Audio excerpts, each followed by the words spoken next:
Welcome back, everybody.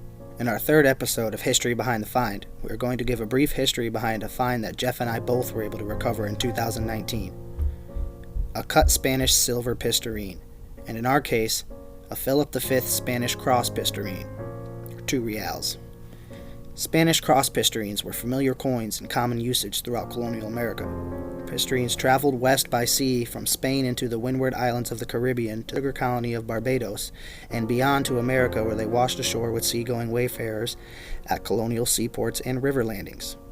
The earliest of the Pistareens first appeared in colonial America by 1725, with fair amounts spreading out from their initial port of entry at the landing somewhere on the lower James River in Virginia. Pistareens were especially popular in the tobacco colonies, where they first appeared. When Pistareens were first introduced to America, the colonial frontier that had just lain west of the Old Carolina Road for much of the previous century had begun a vigorous march westward. Spanish cross Pistareens are often unearthed at old home sites, wayward taverns, colonial courthouses, frontier crossroads, and colonial river landings. They have been dug side by side with Virginia halfpennies in archaeological excavations in the royal colonial capital at Williamsburg. Nearly all the Spanish cross Pistareens that once passed in trade in pre-federal America were deliberately melted down by the turn of the 19th century. Why were they cut? Very few coins were minted in the British American colonies. Colonial North American commerce was conducted with foreign coins, and there are several good reasons for that practice.